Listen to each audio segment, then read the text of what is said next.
সাহসী কণ্ঠ শুনি কঁপি উঠে ৰাজপাত কাৰেঙৰ ইটাবোৰ খহি পৰে চাত চাত সাহসী কণ্ঠ শুনি কঁপি উঠে ৰাজপাত কাৰেঙৰ ইটাবোৰ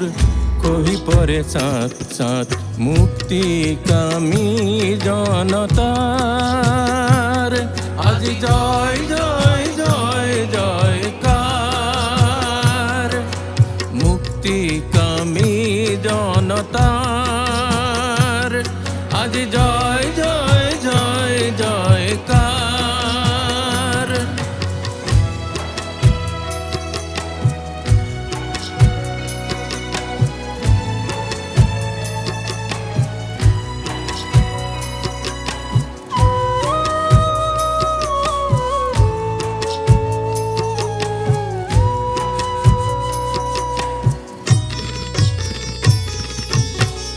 বাপতি সাহোন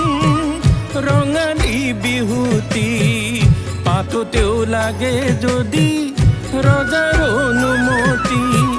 ৰাইজ মিলি জুলি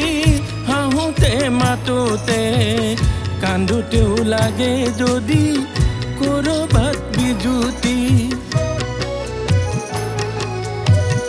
বাপতি সাহোন ৰঙালী বিহুতি পাতোতেও লাগে যদি ৰজাৰ অনুমতি ৰাইজ মিলি জুলি হাঁহোতে মাতোতে কান্দোতেও লাগে যদি কৰবাত বিজুতি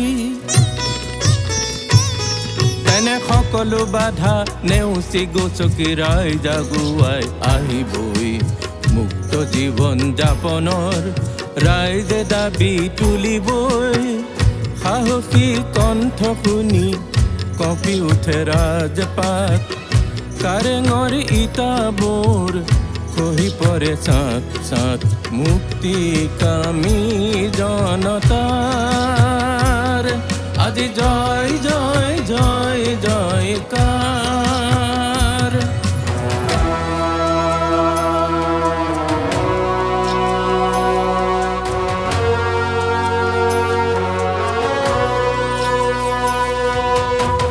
ৰজাৰ তেজেৰে যদি ৰাঙলী ৰজাৰ হাত জনসমাধিতে যদি প্ৰতিষ্ঠিত ৰাজপাট ৰজাৰ তেজেৰে যদি ৰাঙলী ৰজাৰ হাত জনসমাধিতে যদি প্ৰতিষ্ঠিত ৰাজপাট তেনে শত শ্বহীদৰ শপত লৈ জনকম্প আহিবই শত শ্বহীদৰ শপত লৈ জনকম্প আহিবই হাজাৰ প্ৰাণৰ প্ৰতিবাদ আজি আগ্নেয়গিৰি হৈ জ্বলিব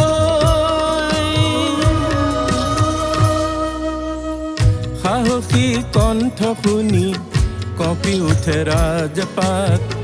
কাৰেঙৰ ইটাবোৰ খহি পৰে চাত চাত মুক্তিকামী জনতা